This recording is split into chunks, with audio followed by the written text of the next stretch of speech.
whatever, that's fine. Okay. All right. I mean, I don't want us to go live early. Are you sure? Yeah, we're live. You sure? We're live. Okay. And we're live. We're live. Well, hey, I'll take that as a cue to say welcome to Sports Now with Tom Zenner. This is episode number 11 right here on Valuetainment Sports. So thanks so much for joining us. Sorry for the little delay here, but we really got a good show. We got a good panel here, too. I think we're going to have a lot of fun. Say hello to Gerard Michaels here again. What's up? Gerard, it's good to see you, Tom. Always good to see when you have your sports hat on. And Yeah, man. Probably fun for you in the life that you have, the intense grind that you deal with, to talk a little sports every now and then. I love it. You know, it was great. We did a Valuetainment Sports, had our first ever live stream on Saturday night. 200,000 viewers with the great Phil Heath, and in a former life, I was a very low level professional athlete with another guest that you have today, Yep. an actual old teammate of mine. I didn't know that. Welcome, Zach Parker, for the first time here on Sports Now. Pleasure to see you on the show here, Zach. Thanks for joining us. Excited to be here, man. Thanks All for right. having me. So we have two former baseball players, professional baseball players. That's going to be one of the topics today for sure. I've got a new How Dare You that's going to be going up on Valuetainment Sports maybe tomorrow on a Major League Baseball team. I can't wait for everybody to see that as well. But hey, football season, gosh, I mean, October, best time to do a show like this. And okay, so I flew here today to Florida. This is what I do. I come here on Mondays. I live in L.A. Zach, you are a former L.A. resident. You have to cheer for the Dodgers and watch what they're going on from afar. Is that difficult for you as a Dodger fan? If I can stay up late enough, yeah. That's right, man. You got to make the big transition. Dude. The games don't get over at 8:30 at night anymore. Man. They're starting at that time. It is tough, but I mean, has it ever been a better time to be a Dodger fan? I mean, They're so fun to watch. I just love that team. Wednesday was so exciting. Yeah. The wild card game was incredible, and I loved how they turned it around in San Francisco over the weekend. We'll see what happens tonight in Game 3. We were chatting about Max Scherzer and just wondering, man, he's just not that same guy he was in June and July. I'm a little worried about Game 3 tonight, but we'll see. It's impossible to speculate, but there had to be a reason that Trey Turner was involved in that trade. It's impossible to speculate. Conspiracy theories. Who knows? Man, just put it aside and just shut these guys down tonight. But here's the thing that makes Scherzer is he goes out there and he looked horrible the other night, but he just battles, man. He keeps you in there. But I was nervous every single pitch. I never felt he had control of that game. He looks horrible at 95 with 3 pitches instead of 4. Yeah, but still, if you watch that game, you would have felt the same way. There's no way you would feel secure that he had a handle on that thing. You've dealt with how many years of Kenley Jensen now? You're worried about it's Scherzer? The same thing, man. I was holding my breath. I love Joe Kelly's swag, though. I love the way he comes in there.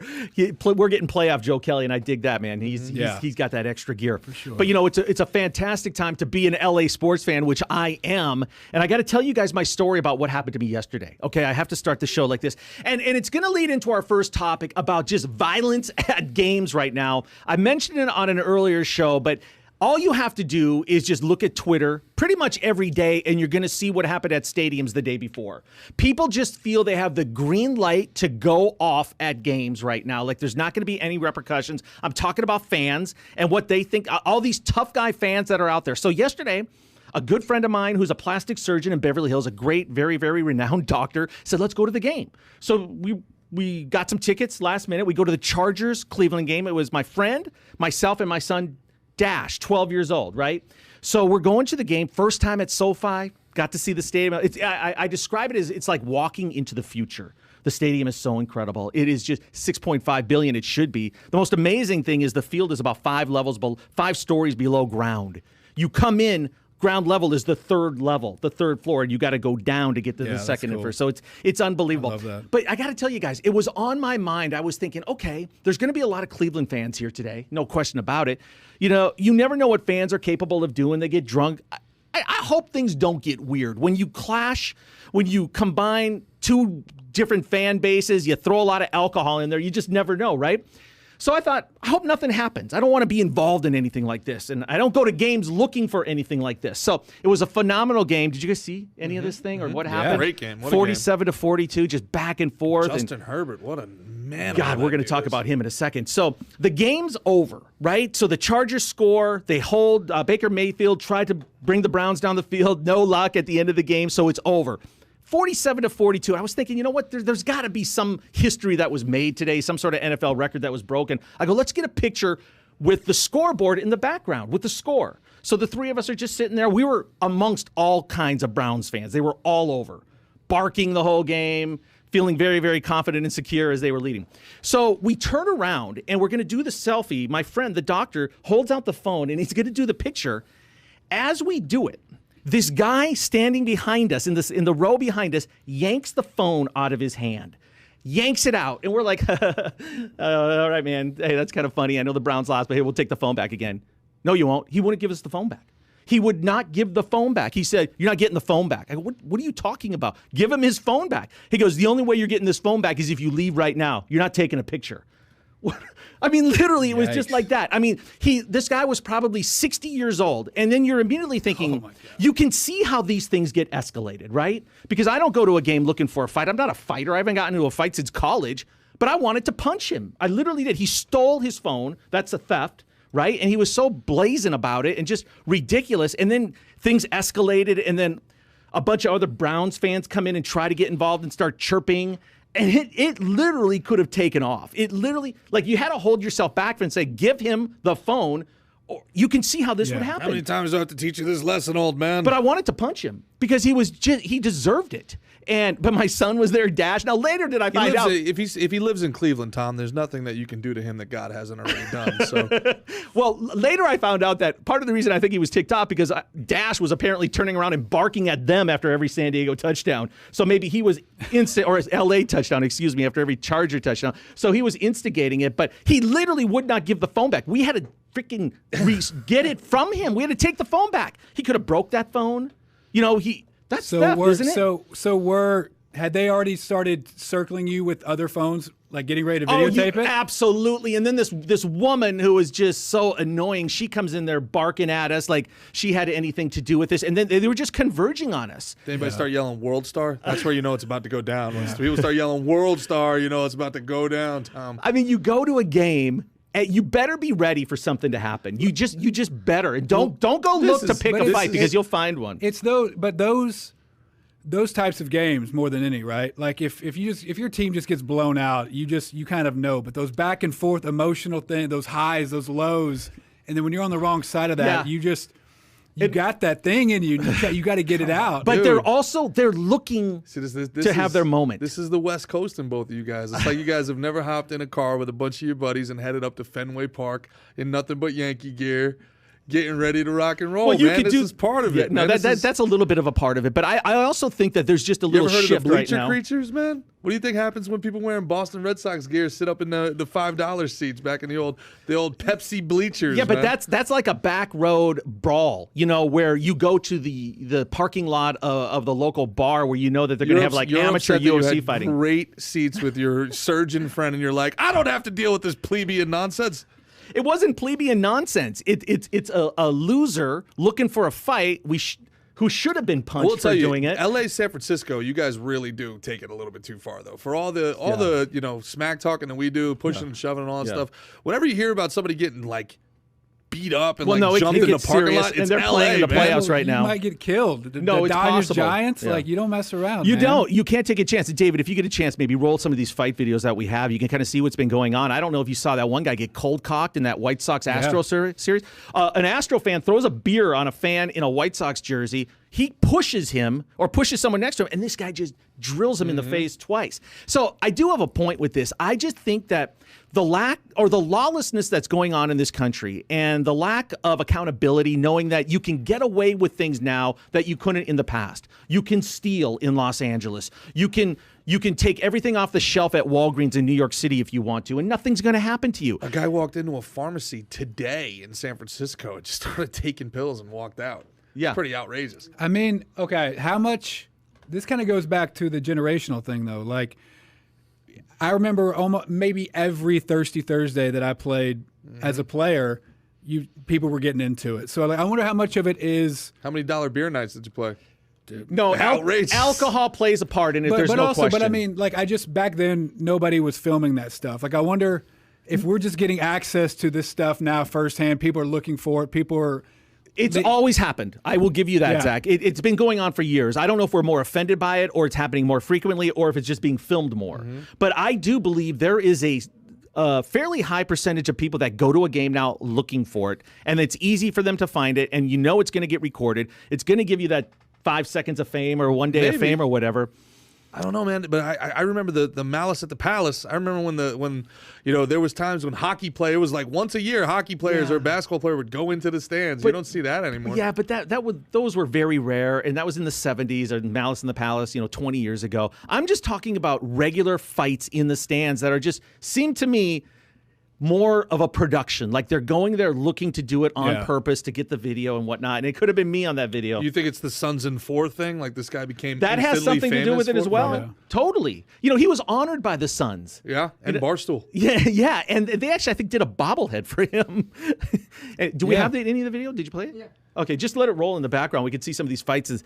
But yeah, so anyway, that shocked me. But I was ready to roll. I really was. Yeah, you were ready to get down, huh? Well, this was last night in the Chiefs game.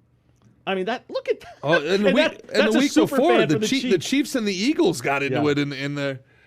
Yeah. But look at this guy. He's a clown. I mean, is he knocked out or is he faking it? I mean, is know. he dead? I mean, it's crazy. That was a the nice stuff that's going pratfall, on. though. I mean, the stuff that bothers me, though, is like a bunch of drunks up in the bleachers getting into it is one thing. But like when you're there and you're with a 12-year-old kid and like that's the stuff that really bothers me. And that's actually what gets me fired up. Like, some drunk guy chirping when I'm there with my buddies, that stuff really doesn't bother me. Exactly. Yeah. If I'm there with kids or a girl or my mom or something, you could just see the mob mentality coming too, and that's what it is too. These guys, they feel bad that their team lost, so they got to get some sort of payback, and that's how they're going to do it. Be a tough guy for a minute. You have what? You've got three $15 an hour employees per section. I mean, how can you possibly look? It's the people that are. I give him credit. He took a good punch, man. Yeah. He wobbled. He didn't even go down. But you're right. There's no security whatsoever. There's no repercussions at all. You're in more trouble if you step foot on the field, and run around for a little bit than if you punch someone and knock them out. Like,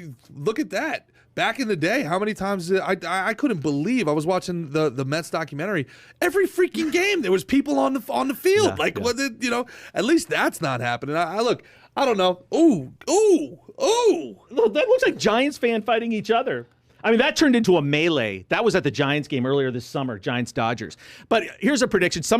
Now, people have been seriously injured before, but someone's going to get killed. There's no question about it. Stab, shot, something that escalates in the parking lot. Someone's going to get seriously hurt in the stands. You think so? It's like going through TSA to go to a game anymore. You get like patted down. You go through the metal detector. Well, it's insane. Yeah, but that's true. There might not be a weapon inside the stadium. There could be in the parking lot. They go to their pickup and grab a gun. But inside here, you get a couple people stomping on somebody and pushing them and All right, so hit the stairs. Let's be pragmatic. Tom, what's the solution? You've been around sports for 30 years. What's the solution? Here's the solution. You put one of these clowns in jail. You make an example of them, or at least if you want to have some law and order in your own stadium, whether that's Dodger Stadium, Yankee Stadium, Fenway, wherever it is, Mile High, doesn't matter which team. Some of these guys have to do some time. I think that would discourage some people, from trying to do it again. But someone has to pay a price. These guys are douchebags. They totally are. Some of these guys, they have to be prosecuted, right? Like, it's just we don't hear about it. Like, we see the guy knock a guy out cold, and then we're on to the next thing. But like, can you really get away with that at a stadium? Knock somebody out cold, have video that goes viral, and it's just like, well, I believe are we so. just not feeling the back end of the I haven't story? seen the backstory where the guy is arrested and prosecuted and convicted and doing time or anything. It just kind of goes away. Yeah. If they're not taking somebody out on the stretcher, I think everybody's just leaving the stadium. I think you do alcohol sections and non-alcohol sections. I think these are going back to my years as a bouncer. You segregate the people that don't want any beef from the people that are down the clown, and then when you go in those sections, what happens is you kind of signed up for it. I think it's the Thunderdome. It's the Thunderdome, baby. Put them all the way at the top. Put them in the cheap seats. You sign your name as you go in. You know what you signed up for. Because some people, like you said, Tom, some people are going for it. It's bread and circuses, man. Yeah. This is the Roman Coliseum. But the people that are, and this is to Zach's point, the people that are trying to have a family day, trying to enjoy the sport, they shouldn't be subjected to that nonsense. No, because I could really feel the tension escalate. I mean, this could have gotten really ugly because the only thing you would do at this point, he was not going to give the phone back. I mean, literally, your natural reaction is just punch him in the face. But he had 5 or 6 other guys around him. And Dave's been out with me a couple times. How do you think that I would have? You think I would have handled that situation as well as Tom did? I think you would have thrown the guy over the railing, probably. Everybody gets one chance. You get one chance. Hey, buddy, give me the phone back, Gerard, please. Seriously, think about it. 3, 2. If someone took your friend's phone, and wouldn't give it back, aren't you getting ready to like do something? On the phone, I get the phone back.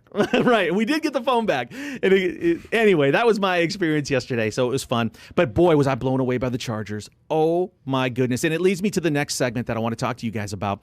Little follow-up from Week 5 in the NFL yesterday. Patrick Mahomes played last night. Chiefs lost again. 2 losses at home now. Forget about them being a surefire Super Bowl team. Here's my question to you guys. Patrick Mahomes right now signed the big deal a year ago. Hasn't had any real, problems with his career so far outside of the Super Bowl last year when he had no offensive line. But everything's been a smooth sailing experience for Patrick Mahomes. But here's a question. I'll start with you, Zach. Is Patrick Mahomes right now a top 5 quarterback in the NFL?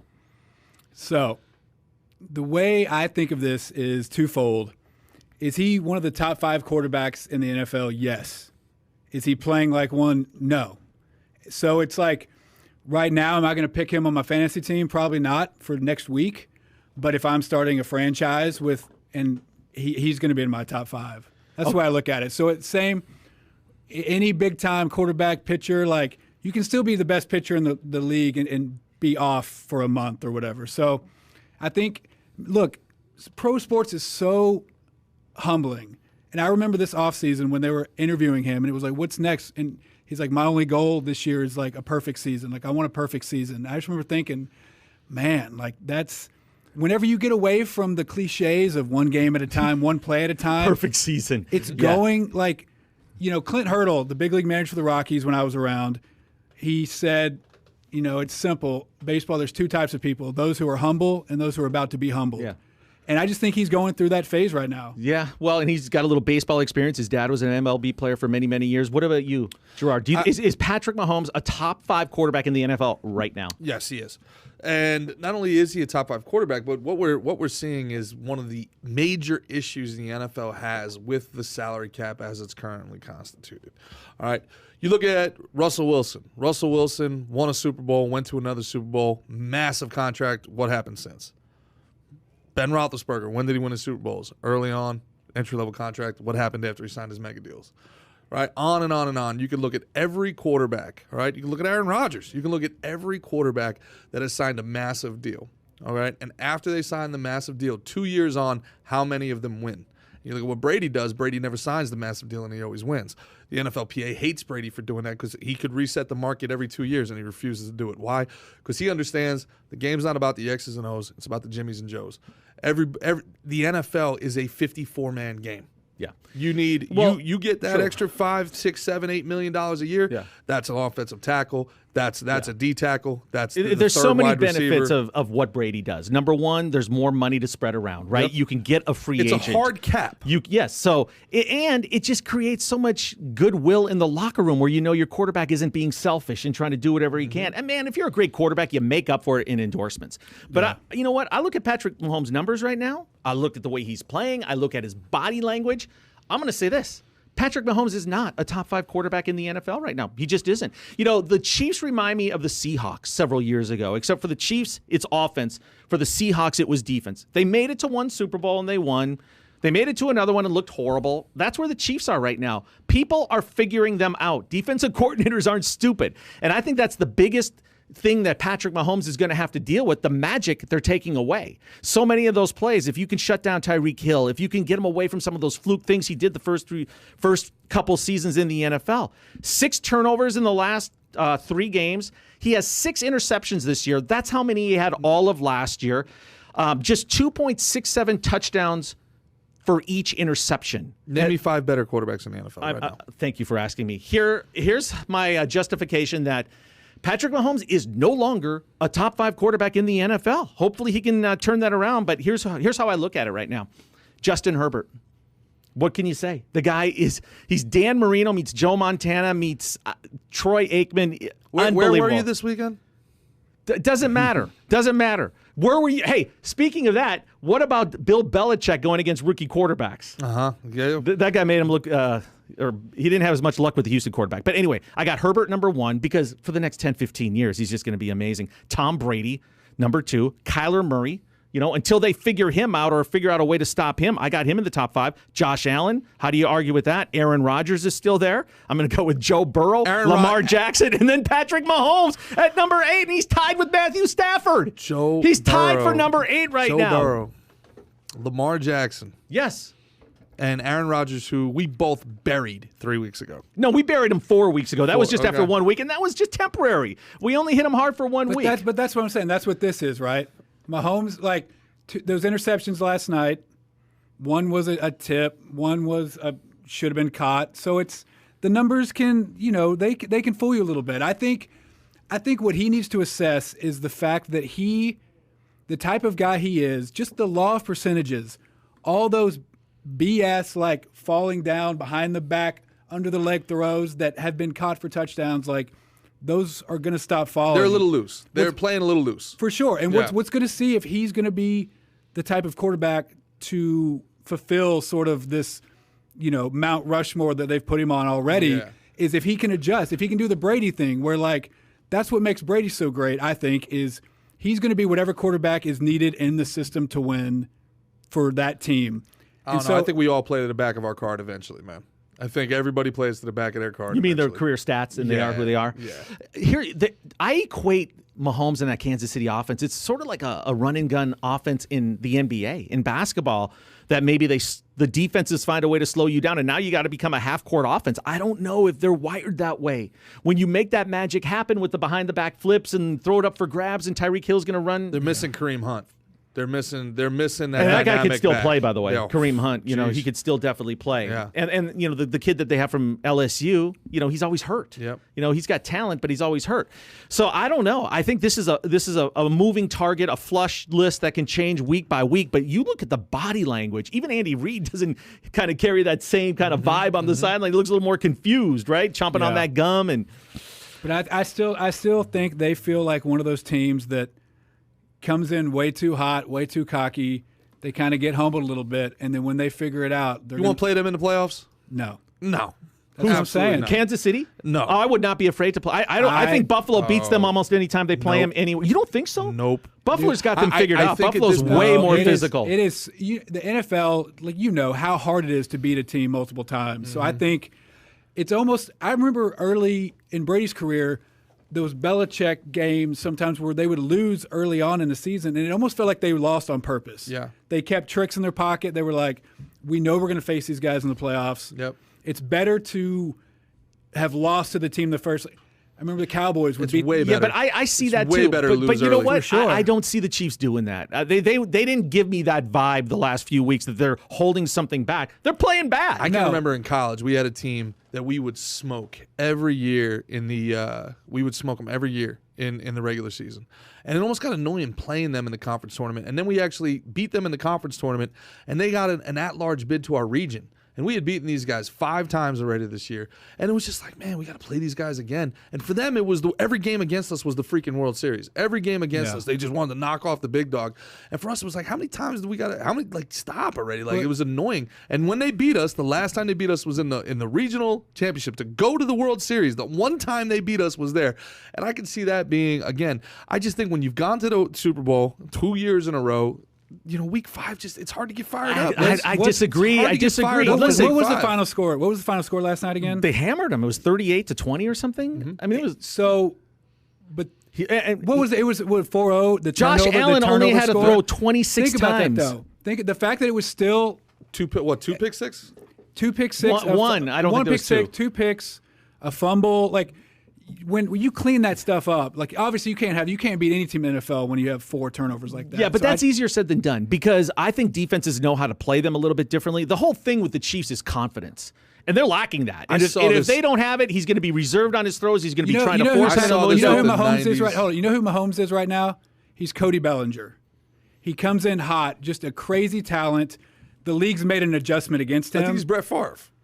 But it's like the league's made the adjustment. What are you going to do? This year is going to kind of set the trajectory for the rest of his career, right? Where it's like the defenses started playing him differently. He became the guy. Can he overcome it? Well, this is almost to both of your points. Brett Favre has said this in his post-career. He said, I just didn't give a shit about the regular season. Oh, he was like, I would throw the ball. If they intercepted it. I knew that I was going to make more plays than I didn't. I was going for the highlights. I was going to put up 400 yards and 4 touchdowns. And that's what I was going. He said he didn't watch film. Like, and then he was like, then he would try to turn it on in the playoffs, and he never got it done again, though. He went to 4 NFC championships and never got it done again. I don't think there's any comparison with that. Now, I think he's a gunslinger like Favre, but I guarantee you Patrick Mahomes is watching film. He's taking this serious. I don't think you take that advice. I think they're figuring it out. I think he's lost a little bit of confidence. I just see their star falling a little bit. And they're 2 games out of first place in their own division. He might be the second best quarterback. There's 17 games this year. No, I know there is, but there's a very good chance they're not going to play every playoff game at home. I mean, you want to go to Buffalo in the middle of January? That'll be the real test. Yeah. But I just think this is it. Like you said, he hasn't looked Mahomes-esque, but this is the Bills have to win in the playoffs one time in 30 years before we're worried about the Bills in the playoffs. I mean, come on. But you were singing the praises of the Bills last week. I love the Bills, but I'm not picking them to win the Super Bowl until you watch a team and are they making that next step? And I think you could say that about the Bills. As long as Josh Allen doesn't have to throw 40 times a game. If you have him throw 26 times a game, you don't have to worry about his accuracy. Tom, if they gave out the Lombardi in October, the Dallas Cowboys would have 30 of these things. Are you kidding me? Don't worry about this, man. Hey, by the way, before we move on to the next segment, I'm going to say it again right here.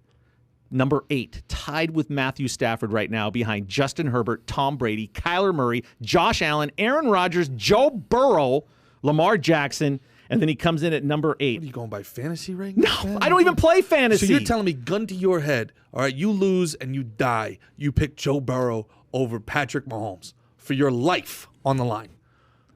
What is this? The evolution of Hunger Games or something? This is Squid Games, all right? Squid Games. I'm that guy running right now. Yeah. Harvey Dent has your child, and you need to win a game to save your child, and your bet is on Joe Burrow instead of Pat Mahomes. Yeah. Joe Burrow right now. He's number 8 on my list, tied with Matthew Stafford. Very sorry, Dash. Dash going to grow up without a father. Very sorry. You had to hear this, Dash. All right, guys. Staying in the NFL. Staying in with yesterday. So I saw a couple things yesterday that were just you don't see in the NFL very often. And I think this will be a fun thing to talk about. 2 things. Let's play a little game called What's More Humiliating? So you have 2 different things that happened yesterday. We'll start with the Detroit Lions against the Minnesota Vikings. So the Lions are now 0-5. Shout out to Paul Escarcega, the world's only Lions fan. Wow, only self-admitted Lion fan outside of Detroit. Paul, you're not going to like what I'm about to say. So they have this new coach, Dan Campbell.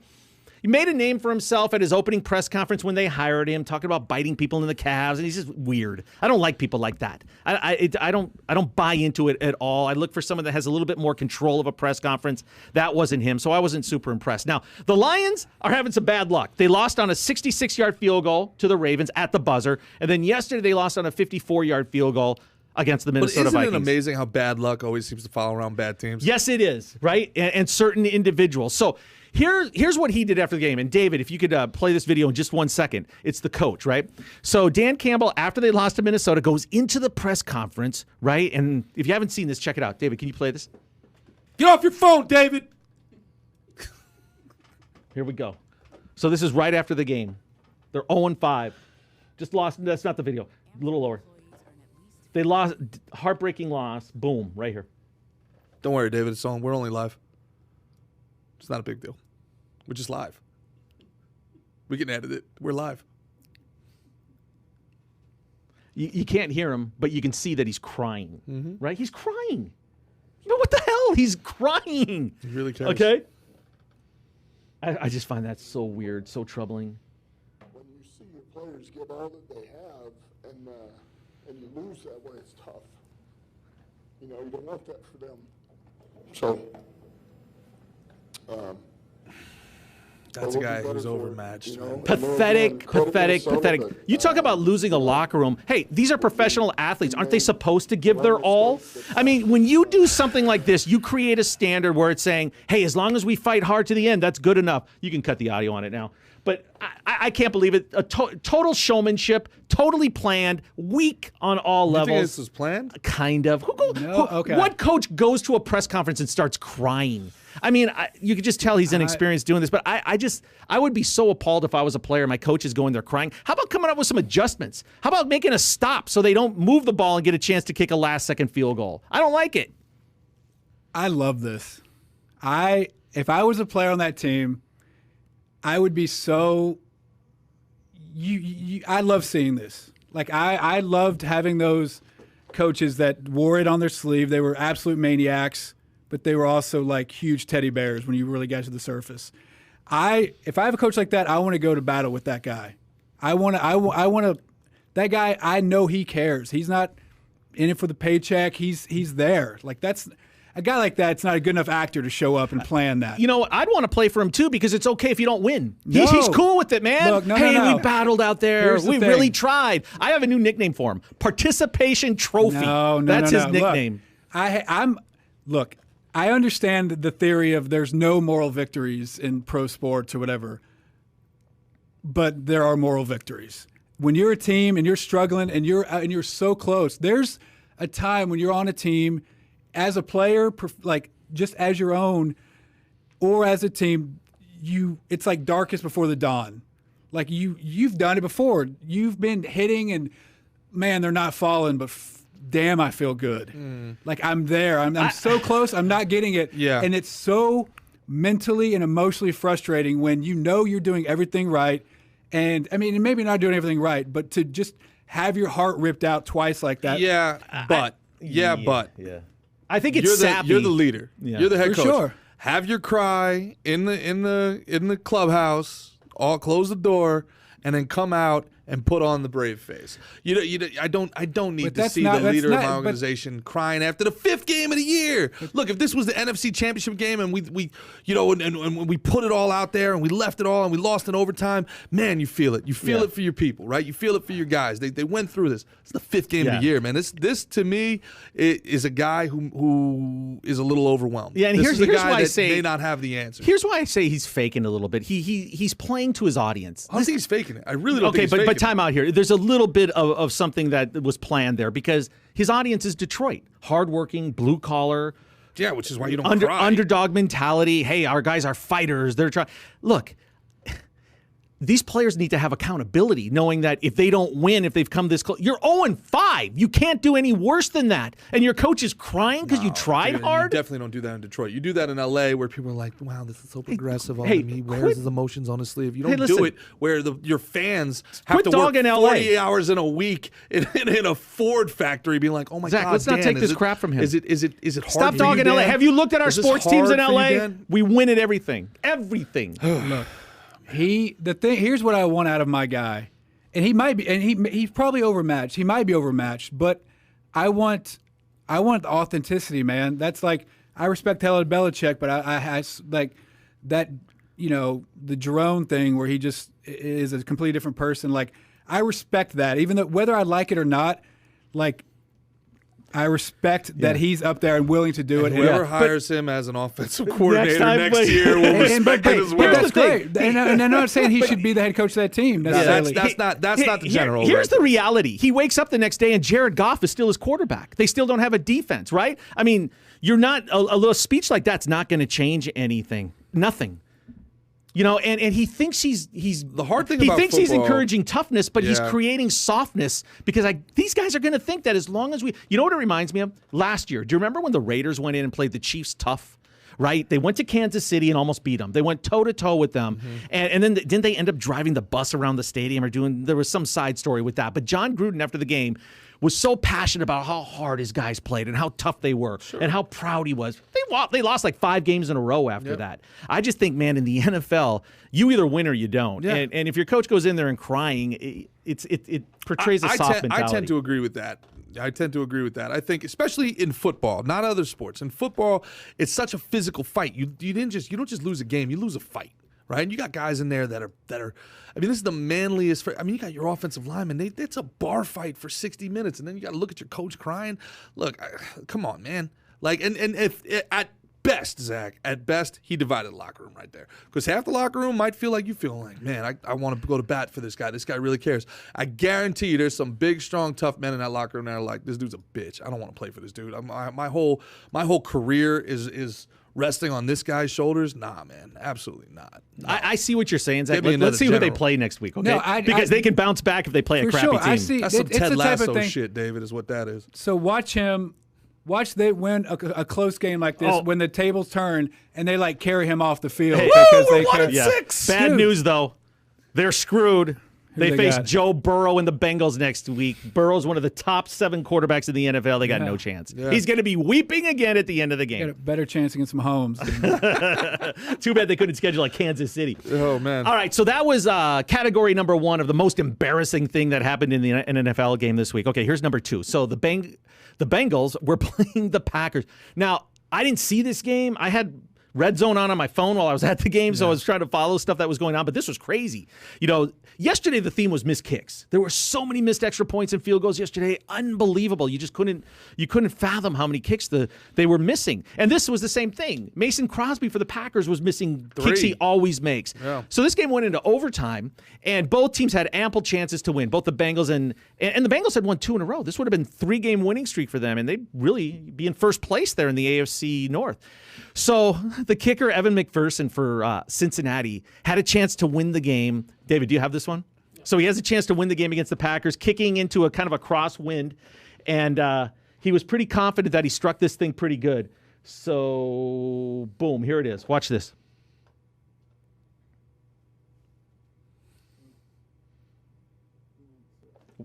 What? Lining up.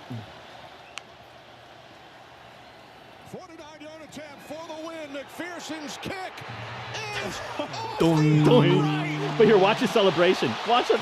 He thought he made it. Whoops. He thought he made it. Whoop. I don't blame him because that thing was tracking to go right through, and then it just kind of veered off, and it hit the flag on the upright, which was incredible. But watch his reaction. He knows this is a meme. He thought he got it. How did Joe Burrow lose out to Dwayne Haskins? It hits the flag. McPherson thought he made it. Well, look at he thought he made it. Poor guy. Punter's like, come on, buddy. Look. Well, no, hey, a couple of them did. Yeah. Okay, so now you've got a Dude, meme for that's bad, eternity. That one's rough. You know what? You could get past it. It would be no big deal if they end up eventually winning it if they had another chance. But that one was pretty crazy. We need Steve Harvey to head out there and be like, wait a minute. I'm so sorry. I got a couple professional baseball players here who have to battle your own demons probably on a daily basis, right? If things aren't going well. Would you equate kicking almost to like being a baseball player where you're judged by every individual performance, and it's tough, and it can get in your head, Being right? a relief pitcher, stopper, closer. For sure. Yeah. It's no, I mean it's a totally different mentality, man. The end when it's all like all that work and everybody's watching, it's just on. It's your foot. Yep. It's your 3 outs. Yeah. I'm the first to admit, like I did that role a couple times, and it wasn't. I like to build into it, man. Mm-hmm. It's a totally different mentality. Those dudes are bonkers, and those kickers. I mean, they're next level, man. Whether it's like what was it, Janikowski or even Tucker. I mean, I heard you talking a couple weeks ago about Tucker. Like, it takes a different type of person, man. Look, it's the same thing. Look, I liked hitting. I liked offense in baseball. The same reason I like defense in football. Like I played, I was an all-state linebacker in football. I don't need to be right every time. I only got to get you once, and I can wreck a whole game. Baseball, you can get me. You can throw 8 of the nastiest pitches you ever threw in your life. Strike me out twice, be on the verge of striking me out a third time, and I get to 1, and I'll ruin a whole game. Yeah, without a doubt. Like you have to be precise when you're on that side. Well, of the ball. if you play a position in football, and I played football in college, and every play is a new play. Like you forget about what just happened. Yeah. But these guys, all they have is time to be thinking. Yep. Thinking about, okay, am I going to come in there? What's the score going to be? Oh, only the whole game rides on my shoulders. It's easy to dog kickers, and every team, has guys that look at the Minnesota Viking kicker. He nailed a 54-yarder yesterday to win the game, right, against Detroit and send Dan Campbell into his weeping festival. But 3 weeks ago, he missed a gimme, like a 35-yarder, that was a chip shot. So if you can do it, if you could somehow, it's as mental as it is physical as far as being a big kicker. But yesterday there were so many missed kicks, especially extra points. So I actually interviewed back in the day a former Pro Bowl kicker called Chris Cluey. He was a Minnesota Viking also. And he was a huge advocate of kicking gets worse during the year because kickers get worn out. There's only 2 kickers on the whole roster. So they do all of the special teams kickoffs. They do all of the kicking, and these guys get worn to shreds. He was like, what these teams need is they need to use 2 of their practice squad spots for a place kicker and a punter, or have somebody that can do both that's never going to play, because the other guys, they just get worn to shit. And it's one of those things that, like, when you delve into analytics, when you look at what the Tampa Bay Rays are doing, like, those are the small nuanced things that these teams think about, where it's like, hey man, how can I keep my team just a little bit more precise than everybody else? If you can have a guy that can maybe take some of those reps away from guys as the season goes on, maybe that saves you a wide right late in the season. Maybe that saves your job. So you're saying a practice player that's kicking during the week, Let me put this so out they can there. just save it for game day? Let me put this out there for kicking too, because I know that there are coaches out there watching this, all right? Onside kicks. I have no idea, having caught for 6 years, having caught knuckleballs in my life, it was the most impossible thing. Why these guys don't just blast the ball right at somebody only 10 yards away from them? I'll never know. I look at it and I see these dudes line up exactly in front of the kicker, only 10 yards away, all right, 30 feet, and these kickers can, and don't tell me that they can't. These kickers can hit anything. You put a Coke can on top of Tom's head, and they're going to knock that sucker off. Just blast it right at the guy. It's going to ricochet right back to you guys. How has this never been tried before? Yeah, I don't know if it's hard to keep it that It low. would be impossible to catch it. No chance. But you're best, you're best off not trying to catch it, would and be just let it impossible. go. Yeah. Yeah. But you'd think they've tried everything at this point to Have see you ever if seen something that? will work. No, not Have you ever really. seen I that haven't at really any seen level? it. Especially you find one of those guys who, like, as the kicker's running towards them, they start turning and running. Exactly. Kicking in the back of some dude's back. You get somebody, just all they got to do is they just got to turn one split second early, and it's boom, right in the hip. For sure. Dude, I have no idea why that's never been tried. You get Justin Tucker. You're telling me Justin Tucker couldn't hit a guy from 10 yards away? Like, you could have a backup tackle probably do that and just go straight forward like Fred Cox or George Blanda, right? Just boom that thing, get a straight toe shoe and just tip. belt it. All right. I think it's yeah, I mean, the idea of lining up for a kick late in the game, especially if you've missed one early, like I don't, dude. It's these guys have the ability to kind of. I bet you they golf all day. I bet you they hit the hit punty green. They chip. They probably should, because that's how you could kind of almost closely simulate it, right? Where you just mind games, and I got to get this. The putting green is the only thing that you could possibly think of, right? That's remotely that, close. or maybe you're hitting a long iron that you have to get onto the green or something. Yeah. No, all right. Okay. So most embarrassing, I'm going with Campbell. What, as opposed to that? Yeah. It's not even close. That's the worst press conference I've seen since Terrell Owens. I mean, I'd rather have Jim Moore. Playoffs? I'd rather have that. That's pretty good. My coach, the guy that I'm putting my whole body on the line for, is crying after week 5. Maybe that's the difference. Maybe I'm too soft from being in LA too long. Sentimental. But like that, watching that will make me check in next week in the Lions game late. If it's close, I might check in and watch the end of the game just to see if it's close. Right, watch. Just to see what happens. The Lions win next week, and you got 15 coaches crying the next week. Herm Edwards? Herm Edwards was not a good in-game coach, but I tell you what, at least he freaking got it, man. Hey, your team really played hard. I played hard.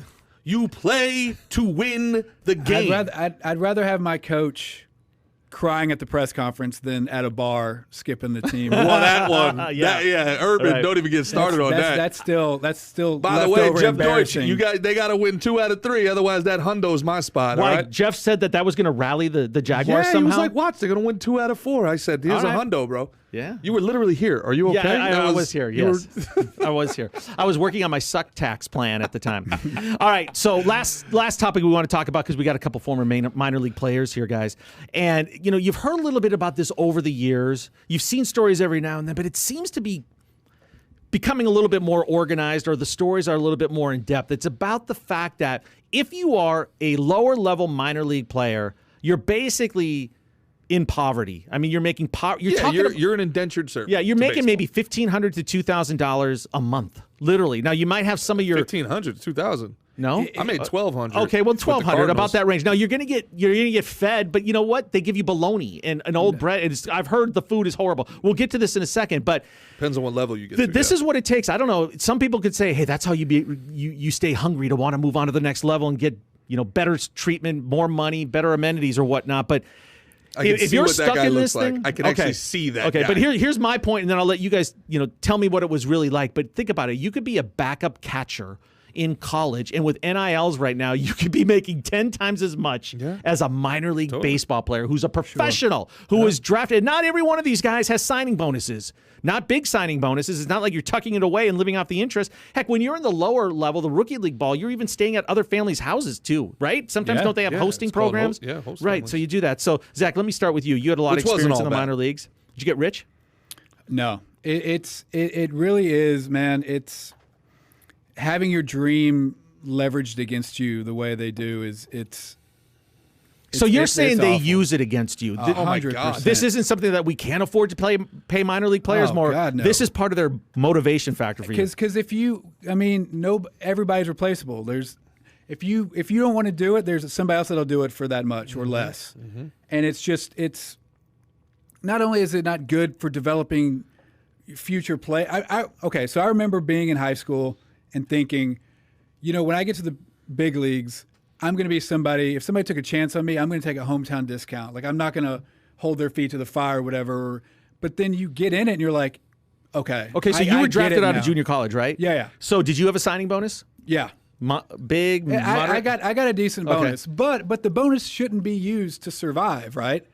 And I saw teammates who, bunking up in the lower levels, 4 or 5 to a 2-bedroom, but it's and you're paying dues, and it's not sustainable. And there's so many interesting creative ways that organizations could help sustain minor leaguers. Like off the top of my head, why not buy an apartment complex in a minor league city and let your players almost like a nice dorm or something. Live there for free during the season, then you can rent them out. I mean, there's just so many ways to do stuff rather than depend on the kindness of local families to please let our players live with you. I know you don't want to get into politics on this podcast, but minor leagues do not exist. Minor league teams specifically do not exist to make money. It's essentially a money laundering scam. It really is. So there's a reason why every minor league ballpark is in a slum. They're never in the nice parts of the nice towns. Yeah, but most of those small towns don't have nice parts. It's not true.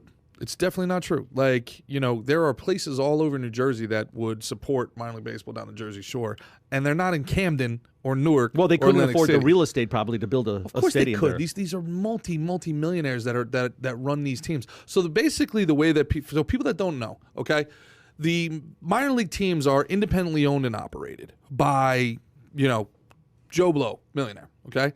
And then they have contracts and agreements with organizations, okay? And the organizations, depending on the organization, either funnels money into it or they don't.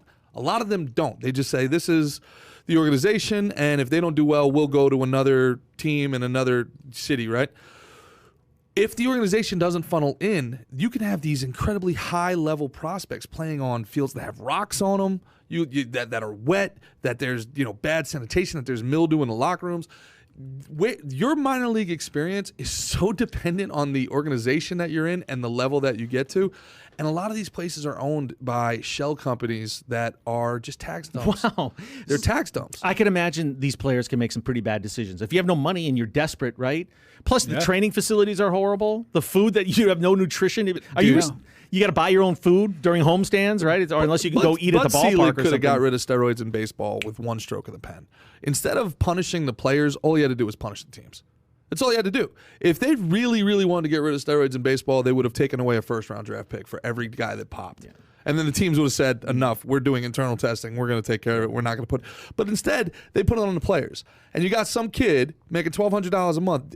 Meal money in the major leagues is $400 a day. $400 a that's day. The per diem, right? Yeah. Mm-hmm. Per diem. Mm-hmm. Yeah. You understand what I'm saying? Yeah, you got to be really, really hungry. Do you think it affected your advancement? Do you think you could have, if you had better conditions, if you didn't have to worry about making ends meet every single month, or where you're going to sleep, or finding an apartment for the next season? Not for me personally. Like I was able to kind of really focus on baseball, but other guys, yeah, man. I mean, going back to the steroids thing, you talk about performance enhancing drugs. The biggest performance enhancer out there is money. Yeah. To be in the off season and to be able to train and be a professional baseball player year round, that's way better than steroids against somebody who, as soon as the off season starts, they're substitute teaching every day. Nutrition, being able to afford food, for sure. You know, like right. No, they just don't take it seriously with those guys. When I signed in 2001 on the road, like our meal money was $20 a day. What level? That was rookie ball, but it was all the way up. Maybe AAA might have gotten more, but it's $20. You go on a road trip, 6-day road trip. They give you $120 for food. And when my last year playing, and wait, but just so people know, out of that $120, normally 40 to 60 goes to the clubbies on a tip. Oh, you got even in minor league ball, you got to tip those guys yeah. to the clubbies. Ouch. For sure. Okay. And then when the last summer I played baseball professionally was 2011, I think, and the road money was $20 a day. It didn't change. Do you know what the road money is now, Zach? $20 a day? $20 a day. Wow. That's so what is the... It's unbelievable. Does MLB think that this is a way to keep people like motivated and hungry to get past it, and it's a survival of the fittest? It's an out of sight, out of mind situation. Nobody knows about these minor leaguers, so nobody cares, right? There's nobody that's, going to bat for anybody that wasn't a top 5 draft pick. And this is the sad truth of it. Guys like me never had a chance. I was there to make sure that the guys that they really wanted had somebody to play with. I got you. So that's what you're saying. You're basically they're almost like I was a filler, like extras on a movie set or something. Exactly. That's exactly a way to put it. It's a great way to put it. That's exactly the way to put it. So what's going to end up happening, all right, is this is unsustainable. And in this environment where people are looking for actual real injustice, what's crazy is the way that they get away with it is they only start the clock, your employment clock, at 7 o'clock at night when game time, and then 10. So you're only paid on a 3-hour-a-day scale. So if you look at it at the end of the year, they're like, well, we actually pay these guys $20 an hour. And it's like, dude, but right. you get to the ballpark as a catcher. I got there at noon every day. I got there at noon. Yeah. And I'm there and then our travel days are insane. These are 12 to 15-hour days, no days off. If you're lucky, you get 2-3 days off a month, maybe, and they're paying you for 3 hours a day. Yeah. It's unsustainable, man. And what happened with Oakland? Oakland should be beyond ashamed of themselves that these guys couldn't have apartments and they were sleeping out of their cars. Yeah. But Jack said it's never going to change because the players aren't going to strike, because what ends up happening is somebody else is going to take your job. And just find somebody else that can be plugged in there. They're going to hold your dream against you. I saw the exact same thing happen when I left baseball and went out to L.A. and started working in Hollywood as an assistant. Like I went and started in a mailroom, and you realize that the whole crop of like up and coming Hollywood executives, they all come from wealthy backgrounds, because early on in your Hollywood career, they don't pay you a sustainable wage. You get paid $10 an hour. You work in Beverly Hills. You have to wear a suit every day. Yeah. And True. it's like 16-hour days. When you hear about actors and comedians, they're all like, "Well, I was sleeping in my car," and I remember hearing that shit. I'm like, "We all did that. We all do that because there's no other way to do it." But that's the thing, and it's like everybody who could go through that 3 years as an assistant thing. It's like, oh, they were a lawyer before and saved up money, or their parents are paying for stuff but they just know that those are such in-demand jobs. People want to be in Hollywood. I want to be an assistant. I want to work for these people, that they don't have to do anything. And there's a pot of gold at the end of the rainbow. Like if you could come out of the mailroom. But if you're an aggressive, smart kid that works in a mailroom at William Morris or CAA, you're gonna eventually be an assistant and then an associate agent. It's the potential for a pot of gold. Right. Sure. The potential for it. Mm-hmm. But it's and I mean, obviously they're not making the right changes. Like instead of fixing the minor league system and paying guys more, I mean, that article does a great job of showing what it would cost to pay guys like a living wage. Like it's nothing for these major league teams, for these clubs, man. Zero. Well, we'll see what happens. I mean, I really feel like there's a groundswell. Like maybe something could potentially happen. Because the only way it happens, Tom, is if the first rounders, second rounders, the prospects decide, you know what, this ain't right. I'm not playing. And that won't happen. There you go. Here's what's going to happen. So then why would they care? Yeah, why would Here's what I think is going to happen. It's going to be same thing that happened in the music industry, same thing that happened to film right now, is the big league clubs are all going to have one minor league team, and then everybody else is going to be playing highly competitive independent ball. and they're still going to be making no money, but it's going to be off the hands of the organizations. Instead of having 300 to 400 minor leaguers, they'll have that could be a lot 60. of fun. That could be fun, but I'm saying it's instead of fixing the problem, they're just going to say, we'll just pick from, it's like it'd probably be easier to play professional baseball than it ever has been because there'll be more options, but it'll be harder to play affiliated ball. Just like it's easier to be a musician now than it ever has been. Yeah, but it's Spotify. Exactly, but it's harder to be YouTube. Assigned to a big label. If I was like that multimillionaire that owned a team, a AA team or a single A team in Corpus Christi or Quad Cities or something like that, I'd take care of my guys because it'd be a better environment for them to win, and you would pack the house. You make it fun. I believe in capitalism. No, I believe in innovation. I think that the less affiliation that there is, the more cool stuff you can do. Like this stuff that Jake Paul's doing with boxing, I see this as the future of all sports. I can see it as like a pay-per-view thing where someone like Kyrie Irving right now decides, you know what, screw it. I'm going to the big three, and he'll do something at, let's say, Foxwoods Casinos. And you can get 3 of your buddies together, and it'll be Kyrie Irving and 2 other NBA players, or Kyrie Irving and Ice Cube and like I don't know what one other guy, right? Antoine Walker. And here it is: you pay $100 if you beat Kyrie Irving and these guys, you win $1,000. And how many games before Kyrie Irving lose? What you're telling me you wouldn't pay $100 to play against? You wouldn't pay $100. It'd be more like you pay $10,000 with the chance of winning $1 million. Yeah, sure, that would be it. Sure. Higher stakes would be. But I'm just saying. No, you're right. Imagine how much money somebody like Jacob deGrom could make. All right, he's Jacob deGrom. All right, he has 100 pitches. He's going to do it on the rooftop of the Borgata in Atlantic City. All right, and you're standing up at the plate. You get 3 pitches. If you hit the ball off the roof or whatever, like Top Golf against Jacob deGrom, you win $1,000. All right, but Jake, how many normal people would it take to get one guy make solid contact off Jacob deGrom? It'd be fun to find out, right? If you did $1,000 a pitch, Jacob deGrom would make how much money? Yeah. You draw a better rating than the Marlins against the Nationals on July 18th. Exactly. Sure. What does Jacob deGrom make a start? Yeah. $1 million. He makes some. Do you think Jacob deGrom makes $1 million a start? 30 starts a year. So there you go. If Jacob deGrom makes $1 million a start, and he has to go against Major League, between pay-per-view and the line of people, how many per 100 pitches would Jacob deGrom make? Hey man, 10 million? Anything's possible in sports right now. It's changing so fast before our eyes. And you know what? Final thing, and we got to wrap it up. But Kyrie's going to need somewhere to play. Pros versus Joes pay-per-view is a very, very, very interesting model. Especially if you're somebody like Antonio Brown or Marshawn Lynch or Kyrie Irving, where you've made money and now you just don't want to play by their rules anymore. Yeah. If there's a secondary market like what Jake Paul's doing with boxing, I'm telling you, it's very much worth exploring. Boy, it threw a monkey wrench into Jake Paul's plan, though, having that great heavyweight fight. That was actually a legit heavyweight fight on Saturday night. Good for boxing. Yeah. Fun to see.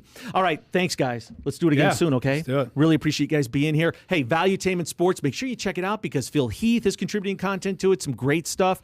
We got new segments going up every day. Just passed 1,000 subs, Tom. We're over 2,000. Over 2,000. Come on, tell your friends. Sign up. Wow. I got a new episode of How Dare You coming up tomorrow, too. So check out my guys over here all week on Valuetainment on all the channels, and I will see you very soon.